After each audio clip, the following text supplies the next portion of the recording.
സാറേ ഒക്കെ ശരിയായിട്ടില്ലേ? പരിശോധിക്കട്ടെ. സാറ് പരിശോധന തുടങ്ങിയിട്ട് മാസം 2 ആയിട്ടോ. അതുപോട്ടെ, താനതെങ്ങനെ തിരിച്ചടക്കും? സാർ ഞാൻ ബാങ്കിൽ കൊണ്ട് തിരിച്ചടച്ചാൽ പോരെ? അതുപോട്ടെ, താനത് അടയ്ക്കാനുള്ള സോഴ്സ് എന്താണ്? സാറേ ബിസിനസ് ചെയ്യും. എന്ത് ബിസിനസ്? സാറേ ഞാൻ തിങ്കളാഴ്ച കൊടുകുന്ന ഓർഡർ ഇങ്ങോട്ട് കൊണ്ടുവരും. ഇവിടുന്ന് ചായപ്പൊടി അങ്ങോട്ടുണ്ടാവും.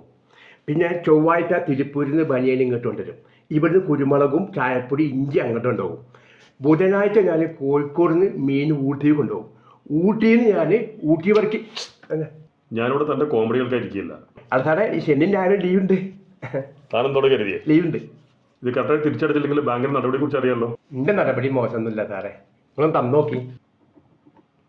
അത് തൻ്റെ ആവേശം കണ്ടിട്ട് ഒരു പന്തികേട് വന്നിട്ടുണ്ടല്ലോ. സംശയിക്കണ്ട, അടക്കാളി ആവേശം ഉണ്ടാവും. ഞങ്ങൾക്ക് അറിയായിട്ടാ. ശരി, ലോണ് പാസ്സാക്കിയിട്ടുണ്ട്. നാളെ തൻ്റെ അക്കൗണ്ടിലേക്ക് കയറും. ഓ സന്തോഷം സാറേ. തനിക്കിപ്പോഴും ഇതിൻ്റെ സീരിയസ് മനസ്സിലായിട്ടില്ല അല്ലേ? മനസ്സിലായി സാറേ. സീരിയസ് ആയി നമ്മൾ മെഡിക്കൽ കോളേജിൽ കൊണ്ടുപോകും. അതൊക്കെ എനിക്കറിയാം. ശരി, പൊയ്ക്കോ. സീ കൗണ്ടറിൽ പോയി കഴിഞ്ഞാൽ കൂടുതൽ കാര്യങ്ങൾ പറഞ്ഞു തരും. ശരി സാറേ. സാറേ സാറിൻ്റെ ചായക്കായി ഞാൻ ഇത് കിട്ടിയിട്ട് തന്നാൽ പോരെ? പോടോ.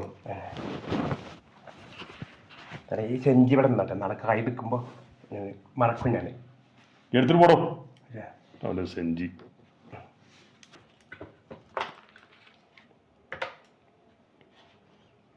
സുകുമാരൻ ലോൺ പാസ്സായിട്ടുണ്ട്. യെസ്, മതി.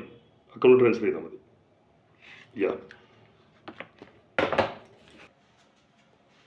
ചായക്കായി എന്ന് പറഞ്ഞത് ഇപ്പോൾ കുറച്ചിലായോ?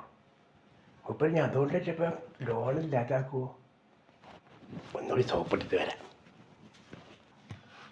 സാറേ ചെറിയൊരു സംശയം. ഈ 2, 3, 4 അടവൊക്കെ ഒന്നിച്ചടക്കണീന് കുഴപ്പമുണ്ടോ?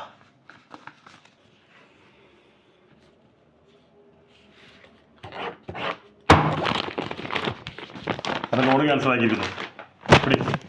എടുത്തോണ്ട് പോടോ. സാറേ പോടോ. ഓരോ ഉടായ്പുമായിട്ട് വന്നോളൂ.